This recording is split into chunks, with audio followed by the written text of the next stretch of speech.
Howdy, guys, and welcome to Celebrity Big Brother Season Three's Overnight Feeds recap of Episode 4, Night number 12, and welcome to Cliff Notes from outside the Big Brother house. A good Monday morning to y'all. As good as you can be on a Monday morning. Doesn't matter, Big Brother, weekend, weekdays, they're in there 24 hours a day, so we're here to talk about it.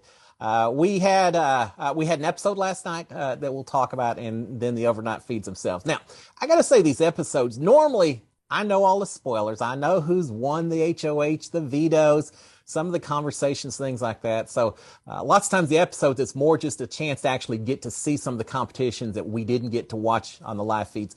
Not so much last night. They did a good job of showing some of the dynamics, the relationships that have been going on in that house. It's tough when we jump in after 10 days, 9 days, whatever, of live feeds, and then we're trying to figure it all out. So I really got a lot from the episode last night. The big part was with regards to Shanna and exactly what was going on with her involvement with different groups. She was a bit of a swing vote in the first eviction. She ended up voting to send Teddy out the door. I think there were expectations from Cynthia and Carson that she was going to vote to save Teddy, since Teddy was part of their original formation alliance. It didn't happen. Shayna's doing a good job of trying to play both sides. It's a dangerous position to play, but that's what she's trying to do. But by voting out Teddy, she improved her position with Misha, Chris Kirk, the rest of the athlete conference, I guess. But she also left Cynthia and Carson feeling a bit alone, feeling a bit betrayed by her, that she didn't stand by another member of her alliance and stand by the two of them as well, which was their main concern. But knowing that Carson and Cynthia, knowing they don't have the numbers, they're still playing nice with Shayna. She's still kind of the pseudo third person in their group. So they're still playing nice with her. They're playing nice with Chris Kirk and the others, because they realize they're on a little bit of an island right now. They went against the house, and that's always a dangerous thing to do, especially at the start of the season when everyone's looking for any excuse to get someone out the door. So it was interesting to see a little bit more about the dynamic with Shayna as opposed to, again, we've got kind of two groups. We've got Carson and Cynthia on one side. We've got all the athlete conference on the other side. And then we've got Todd and Chris Kattan that are just kind of, and Mora as well. They're just kind of hanging out to some degree. All right, so on to the HOH that we did get to see last night. What a cool competition. Rolling balls for scores. They had, 3 stations that you had to roll, get maximum points as possible by rolling these balls into higher numbers. I'm kind of partial to ball rolling competitions. I'm always happy to see them. This was a fun one. This is a fun one to watch, fun one to see some of the strategies, and a little bit of strategy of deciding whether you keep your ball or you try to go for it again, how much time you spend on each position. Gotta say, some of these celebrity house guests, when they saw Chris Kirk score, I don't know, I feel like for better or worse, they had to go for max score on every station. If they didn't get it, why go ahead and lock in a score that you know isn't going to be enough to beat them? You just keep trying. If you don't make it, you don't make it. But anyway, Chris Kirk won the HOH, and immediately, as we know, then put up Morai and Chris Kattan as his nominations. Now, we saw some conversation. Misha wants to go after Carson. She knows that they're going after her. Now that she put up Teddy, one of the members of their original formation alliance, Misha knows that she's got Carson and Cynthia kind of seeing her as a threat, as a target from both a physical standpoint and just who she's picking out to send out the door. So Misha wants to go after Carson. She also thinks that Morai is probably going to work with Misha. She spent a lot of time working on that relationship. She feels good with her. So that's what she wanted to do. Well, Chris Kirkpatrick, different position, different objectives. Even though he and Misha are on the same side, doesn't mean that they have the same goals. Chris has on good enough terms with Carson and Cynthia that he knows that he isn't the biggest threat, the biggest target from the two of them. So why stir things up, make these big moves that'll just have them coming after him? And he sees Morai as a little bit more of a threat. He isn't seeing Carson as a big threat, which I see it both ways. On the one hand, Carson is a little bit alone and let other people do the dirty work of getting him out. But Carson's one of those as well. If he makes it to the end, It's going to be hard not to vote for him. Well, we got a lot of game to play, but he certainly is a social threat that you've got to be aware of. But Chris is thinking it's maybe not quite the time to stir things up enough by sending him out to the door. Especially, he knows Carson and Cynthia aren't going to put him up, or at least he thinks that they won't put him up if either one of them wins HOH. They'll be going after Misha way before they go after Chris Kirkpatrick. So on to the feeds. Let's talk about those real quick. What happened? The house guests went to bed a little earlier than usual, at least a little earlier than normal house guests go to bed. Okay with me. We've got a conversation going on. Shanna and Misha and Chris are talking the HOH. Shanna is saying that Todd had told her that Mariah was on the verge of another meltdown. And Shanna says that Mariah said Chris is only nice to people who look like him. It sounds like we missed something major before the feeds went live, because they also talk about Chris is saying, look, Mariah will use anything to win, but you shouldn't attack people's legacies, attack their families. Later, we've got a conversation where Mariah is saying that that she is so over people still talking about the comments that she had made, talking about what she had said earlier. So I'm not sure just what necessarily happened, talking about meltdowns, apparently really going after Chris, it sounds like. Still not sure exactly what the conversations were. We may never know 100%. I've heard little rumors even Teddy wouldn't talk about when she got out. So I'm not sure what the situation was, but I think there's a little bit more friction that maybe we didn't see that's been resolved since the live feeds came on. So we've got that conversation taking place. Meanwhile, we've got Shayna, Carson, and Cynthia talking about how close Moesha and Todrick are. I can't remember.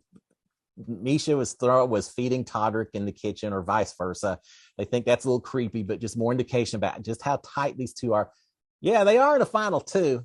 Some people hide those final two alliances better than others. Misha and Todrick, not so much. But while they're talking about that, Todrick and Misha are in the storage room. Todrick is saying he doesn't think that Chris Kirkpatrick really respects his opinion about Mariah being nominated. Todrick didn't want it. He wanted someone else. And he just doesn't think that Chris Kirkpatrick really respected his opinion on that. He's saying, look, Chris is a straight white man. He just doesn't get it. Yeah, look, here's the thing. Chris is HOH. He gets to pick who goes on the block. And if he picks someone different than Todrick wanted, it doesn't mean he doesn't respect Todrick's decision. It just means they've got different goals and objectives. So don't take things so personal, Todrick. It's all part of a game.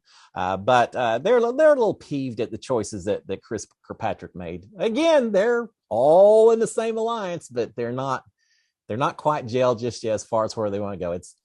You may be in alliance, but you still should always be playing your individual game in the Big Brother, right? All right, we've got Shayna talking to Carson. Shayna's talking to both sides. Again, she's playing the floater role right now, and we'll see where her declarations eventually end up. I think it'll end up with the athletes because they've got the numbers, but we'll see. But Shayna's talking to Carson and Cynthia. She's saying, look, there's an athlete alliance that's out there. Well, yeah, she's part of it, but I don't think she's letting on to them that she's a part of it. She's saying it's out there. She said, Mariah can't win the veto on today, Monday. She just can't win it, or we're in trouble. She can't win the veto, and one of us three here, or Lamar, needs to win the HOH in order for us to be safe. So that's kind of where they see the position at. We've got Todrick talking to Chris Kirkpatrick. Todrick saying, look, I didn't ask to be the face of the LGBTQ plus coalition or group. I didn't ask to be their representation inside the house.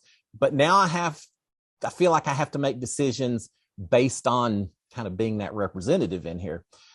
Funny that the celebrities are feeling some of the same pressures as us regular house guests. I certainly felt pressures to represent the older house guests, the older viewers when I was in the house. I know Jessica felt like she needed to represent plus size people.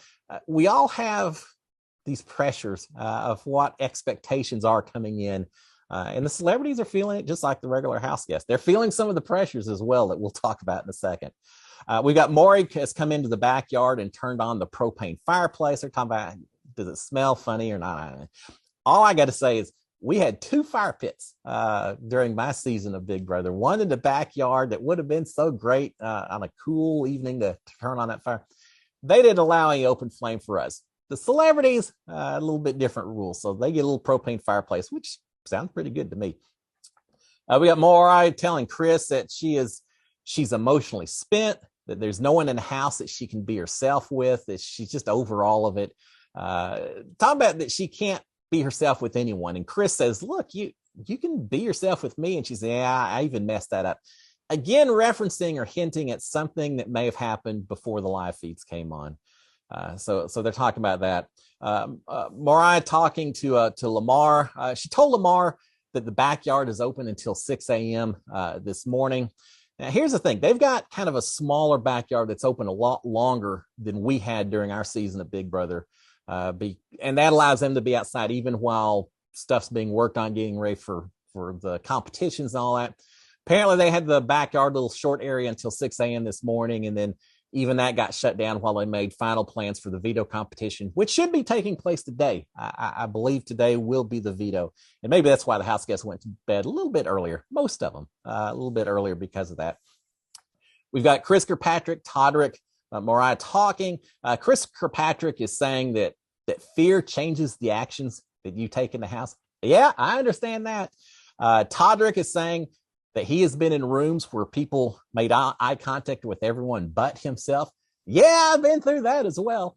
And Mariah saying that she is 7 years younger than everyone else, and she really feels like she's the child in the house. Well, I was quite a few years older than everyone else in my season, so it didn't feel like a child, felt like the parent sometimes.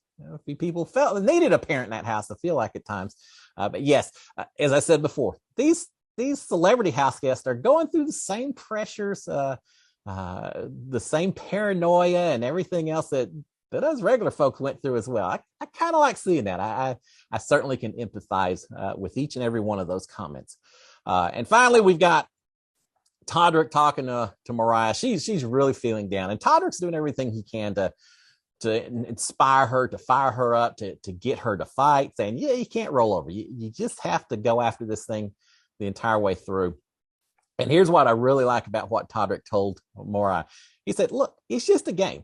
There are people who are going to lose someone. Someone's not going to wake up tonight. Someone's pet's going to get eaten by coyotes. All kinds of things are going to happen in the real world. This is just a game. So treat it as such, Mariah.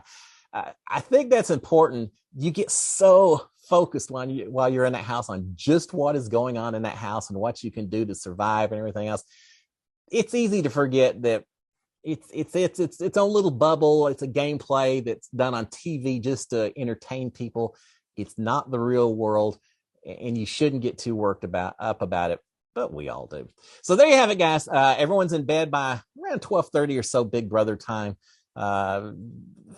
People up throughout the evening back and forth, but not really anything else going on. For the most part, sleeping from 12:30 on. Again, we got a veto today, so everyone's getting ready. How does the veto go? If Mariah wins, she pulls herself off. Lamar Odom said, "Are you going to pull yourself off if you win?" Yes. Yeah, Lamar, I think I may pull myself off. If she wins, she pulls herself off. And at that point, not really sure who goes up in her place. I don't think it matters, because at that point, I think Chris Kattan probably goes home. If she doesn't win veto, then I think everyone's going to keep the nominations the same, and Mariah will be the target going home this week. It's my thoughts. We'll find out what the case is. By tomorrow morning, we should know who won the veto. So I'll be back with that news and everything else that happened overnight. Until then, guys, y'all have a great Monday. I will talk to y'all in 24 hours or so. SKD 143. Have a great one, my friends. Bye.